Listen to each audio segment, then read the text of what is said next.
This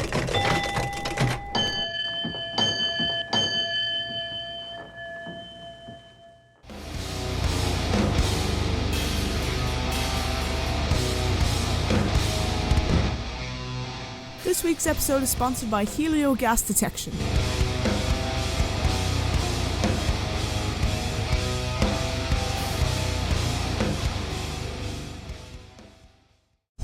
Hey everyone, this is Lightly for the Smash and Skull Sessions. I'm joined by Tony from Desolated. How are you doing? I'm good, thank you. I'm very happy to be in Dublin.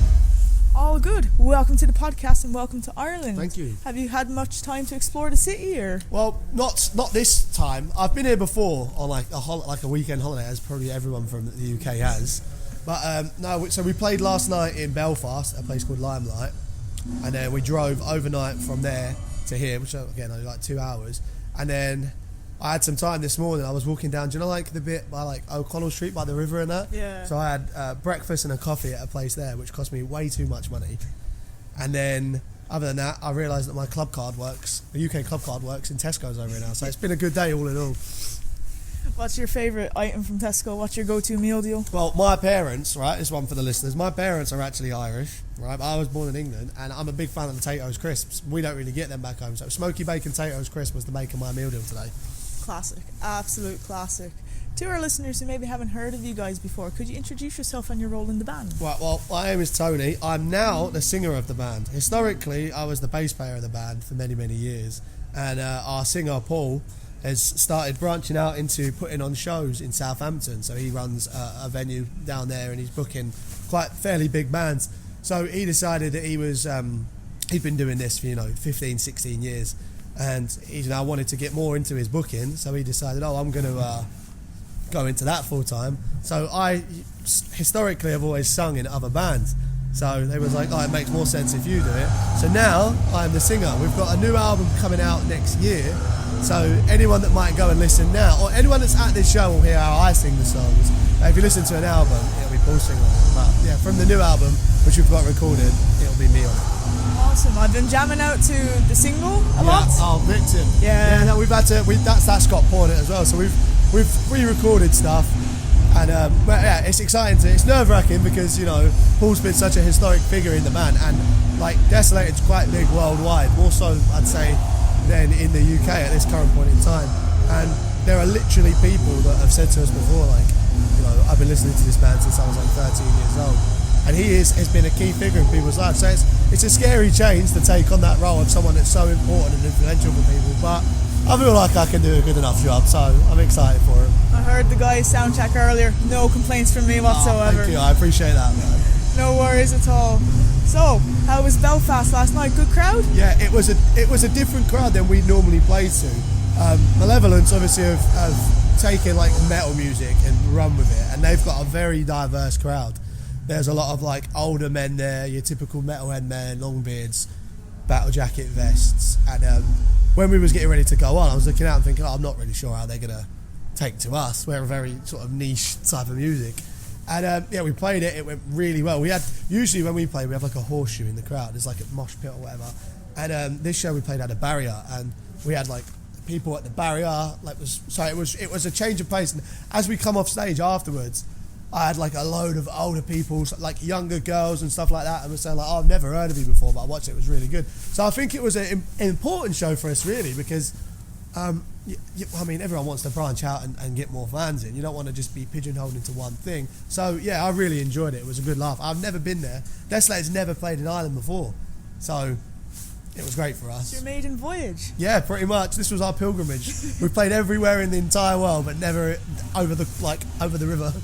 Awesome. No barrier tonight?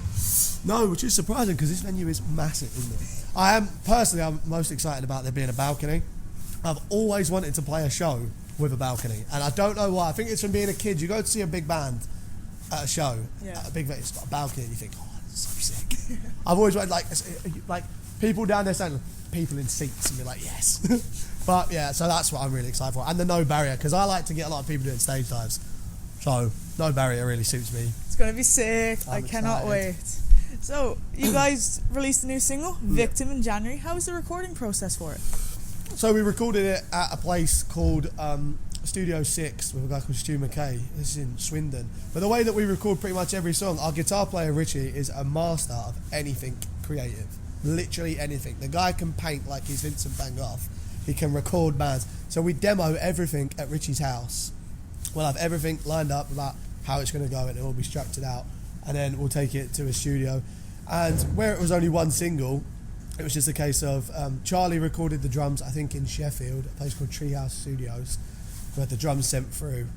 And then, it was just track all the guitars and then vocals just go in last. It was actually relatively smooth. Stu's played in some of the biggest bands in this country. He recorded the first Malevolence albums. He recorded Bring Me the Horizon at one point in their infancy. So, the guy knows what he's doing. So, yeah, he's very easy to work with and just streamlined it. But obviously, when we go back now to do this albums take so much longer. But yeah, recording the single, and it's always fun. It never gets boring. Some people think like sitting in a studio and going over the same one section of a song. Oh no, replay that. But that's why you do it. You want to write a song that people are going to enjoy. So it's going to take time, isn't it? Exactly. And if you don't have fun doing it, why are you doing it? Exactly. And I'm sure anyone that listens, that plays in a band, whether they go on big tours, long tours, even if they go, we're playing Dublin, Belfast, and then Cork, it's still a tour. You can't go in a van, get paid nearly next to no money, barely eat anything, and keep doing it consistently if you don't enjoy doing it. If you do your first ever tour and you start complaining already, then you're in the wrong game, and that's the end of that. Do you know what I mean? Exactly. How was it working with D-Block? Oh man, we are massive fans of them. But obviously, America being so far, I know the internet makes it easier to contact people, but we'd actually never spoken to them directly. So we contacted them and was like, do you want to do this on this song? And then they was like, oh yeah, we didn't think you'd ask us. We're big fans of your band. And it was like, oh, perfect, great. And then their singer, Camden Good, I believe his name is, he, I think it was a day, he had it recorded, ready to go, recorded a video for it, and then sent it back to us. It was like, amazing. So I'm hoping when we make our way back out to America next time, we can have D-Block with us, because that'd be good to actually do that. That's a pretty sick lineup. And do you have a favourite memory from recording the song or even shooting the music video? The music video, recording the song, so where I was playing bass at that time, there wasn't really much for me to do. You go in, you play a bass part. Sorry to all the bass players out there, I was once a bass dog. But yeah, so the recording process for me was pretty quick on that. But the music video itself, I do a lot of backing vocals in that song as well. And we split it between London and Sheffield. So we was filming a lot of stuff on these high-rise tower blocks in Sheffield because it's so hilly out there. You can see mountains in the background. So it was good doing that. And then we done the stuff in London, and it was the TV shows like Top Boy and stuff like that. Yeah. Well, where I'm from in London, that's where those sort of things are filmed. We've got a lot of sprawling estates and these crazy, they look like urban jungles. So me and Richie went out on a Monday night one time and was like, alright, we're just going to go around and see what we can find. And came out with the estate that's in the video. And it just looks mental. And so doing that, and that's another thing, going out, finding places, and then thinking in your head, you run through a scenario in your head of, how this might look. And then you do it and you're like, that's exactly how I want it to look. So I'd say, yeah, finding that estate in London and it coming together exactly how we planned it, that was probably my best memory of filming that. It must be such a satisfying feeling as well, seeing it all come together. Yeah, and the music videos are so much work, and especially in today's day and age, it's almost as if music videos are in some way a dying art form, because when I was a teenager and stuff like that, right, and before Spotify and streaming stuff like that, right, Kerrang TV, Scuzz, you would listen to songs on that and the music video would get played, right? And if a song come out or someone goes to you I remember specifically this one, right? I remember being at school, my friend goes, well, have you had to Bullet for a Valentine band?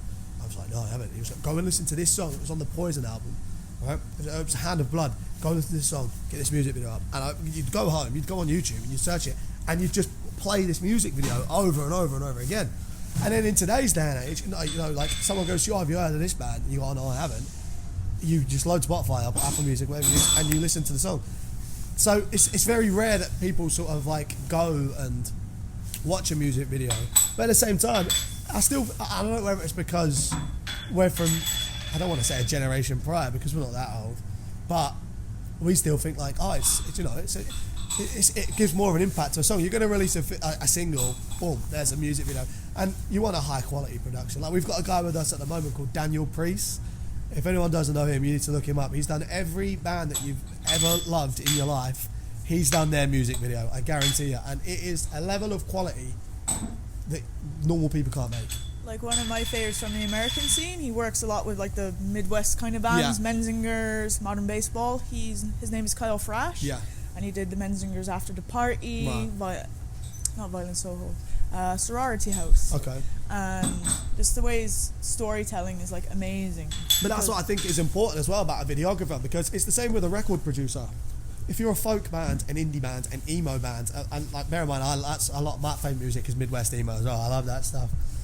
And a music producer specialises in certain things. You've got a beatdown producer, hardcore producer, whatever. It's the same with videographers. Like you do get people that are jack of all trades, and they go in and they'd be able to do the Messengers, or they'd be able to do like Bombay Bicycle Club, and then they'd be able to do Desolated or Malevolence. And yeah, you can do that, but there are also people that specialise in it. And like Dan, he knows exactly what he's doing with like hardcore bands and videos. Like the direction that he gives you is things that you'd never think of in your life. So it's really excited to do that with him. Like one of my favourite music videos from the hardcore genre would be Theory of Mind by Kubla Khan. Yeah, I mean they smash it as well. They do. I think Dan might have actually done one of their videos, but That's like that thing is that band's a whole different level of band at this point. They just they can't miss. Everything they put out is incredible. Really I'm all for that. If you could collaborate with any musician, dead or alive, who would it be? And it doesn't have to be for Desolated. Any genre. Anyone. Right, that's a good one. I listen to all. I love any music. It just catches you by the mood. I'd love to do a song with Dave Grohl, because I think like Foo Fighters. So I can be Foo Fighters songs just get me, and I just go like they're so well written. But also, oh man, that's such a hard question. I'd love to do like Ozzy Osbourne. I'd like to go back and do like an old Black Sabbath type album. Like right record one on like a guitar with like a right old guitar, an old amp, and just have him singing over it, because I think that was the birth of fucking heavy metal music. And that's without any of that stuff we'd run. So I'd say Ozzy Osbourne if I was doing a metal album, Dave Grohl if I wanted to make a dad rock album, and I'd do anything. I'd pay a small fortune to now write a country album with Post Malone. I'd absolutely do anything to do that. That's a great shout. Yeah, I like Post Malone. If this ever comes across your radar, please just message me. We'll make a country album. Posty, come on, we need to see Tony from Desolated excellent country I music. can wear a cowboy hat, it's fine. It'd be sick. Do you have a favourite album release of 2024 so far, or any that you're looking forward to? That's a weird one, because I spoke about it a minute ago. I'm now a product of the same generation of like I think it's very rare that I've actually gone and listened to an album or seen I like the Spotify works now. It's like a single will come out. I listen to a single. Like what could it be? I'll tell you what, Paleface just brought out a new song. I'll say that because it's just come out and it was something that caught me off guard. That came out yesterday, didn't it? I think it might be yesterday or the day before. Yeah. And it's off one of their new albums. And to me, it sounds so much like Iowa Slipknot, which Slipknot aren't doing anymore. Yeah. Right? But they've done it in here. And the production on that I think is huge. And it's so heavy. So I'm going to go with that for now, because that question has actually thrown me in a circle, because now I'm trying to rack my brain for what albums have even come out this year. And I actually don't know what albums have come out this year. Green Day's new one came out, Neck Deep's new one came out. I am a fan of Neck Deep, to be fair. I played a show about 10 years ago in London at a small venue, and it was just before, it might have been just over 10 years ago. It was just before Neck Deep became Neck Deep. And I used to play in like this melodic hardcore band. I can't remember the name of it, but they played there. I remember meeting them there, and then it was about 6 months later that they become Neck Deep. And they took off really fast, didn't they? Yeah, they did. That was incredibly quick. I was a big fan. I think it came out last year though, but I was a big fan of that Sleep Token album that came out. I haven't given it a spin yet. I was a big fan of that one. I think I'm waiting for like the Spirit Box when Eternal Blue came out. I'm kind of waiting for the hype to die I am down excited to for that check new it out. Kublai Khan album. came out. Is it out now? Yeah. Okay, well, there's me. I'm so excited for it. I didn't even know it came out. Okay, that's a great That should be sick. I'll give that a go after this then. And we're on to our last question. Yep. Do you have any advice for anyone wanting to start a band in 2024? Now, this is something that I'm very well equipped to speak on. Go for it. Right. So, it's in some ways harder. No, in some ways it's harder to start a band, even though technically now it's the easiest time to do it, right? Because you can start a band, you can write, like, it's a lot easier to record albums in your house now. Like, before it was like you had to go to a studio, pay for a studio, all of this stuff, right? Now you can do it in your house. All I'd say is do it the old way. If you're going to start a band, do it how people done it, right? Hire out a practice room with ideally find people that you're already friends with that play instruments or want to start a band or whatever, right? Go to a practice room and just play stuff, and eventually just start doing, like, songs will come together. Put yourselves on a couple of gigs and listen, it will fall into place. Do the songs that you like to play, write them with your friends, and then see where it goes from there. And I promise you, if you love it enough, it will work. 100%. And then there's never a feeling that you'll find better. The first time you jump in a van and you go on a tour with your friends, that's the best. So my advice for you would be just start. Find what bands you like at this current time. So say you like, one of your favourite bands is Kubla Khan. Someone's favourite band, Suicide Silence. Someone else's favourite band's like Spirit Box, right? Chuck it all into a hat. Write a song that combines all of it. Why? Because no one wants to go up there and be a generic band. If you play a show, do something at that show that makes your band stand out. Because, like, I've always said, I'm a firm believer that every successful band to some degree has a gimmick. Most obvious is Slipknot. They all wore the masks, they wore the boiler suits and stuff like that, right? Sleep Token, they wear the mask, all that stuff. Desolated is synonymous with the beatdown music, the crowd-killing music videos, the Carhartt beanie hats, the baggy clothes, right? So you want people to come and watch your band, and you want them to go, that second band on, or that first band on, they were good. So sit down, think about what you want to do, and just start it, because you've got nothing to lose, and I guarantee you'll have fun. And life's too short. And believe me, it is. Click of a fingers, I was 15 years old and started doing this. Now I'm 30 and I'm still doing it, and we're not slowing down at all. No point slowing down. Life is too short, and if you don't do it now, you regret it, so do it. Exactly. Tony, thank you so much for Thanks taking for the having time me out on. of your day. I appreciate chatting it. with me. No problem. And Victim is out now. It is. And keep an eye. We got. I don't know when this is going to go out, but there'll probably be a very important announcement that will maybe be out when this goes out. So keep an eye on @Desolated Inc. Desolated INC on Instagram, and you'll see it. And the new album will be out at some point next year. Awesome. Thank you so very much.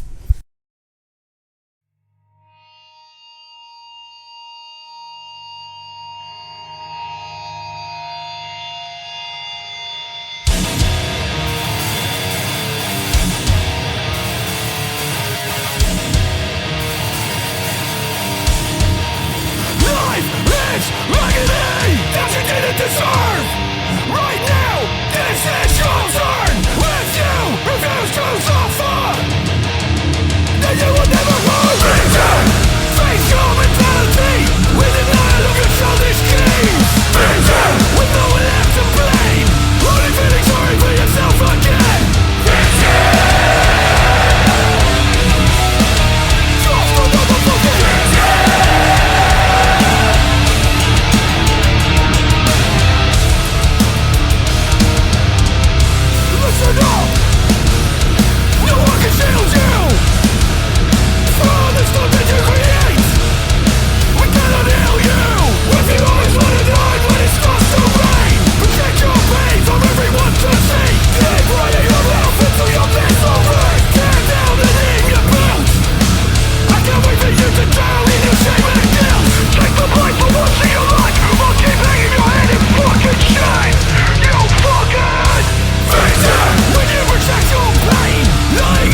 back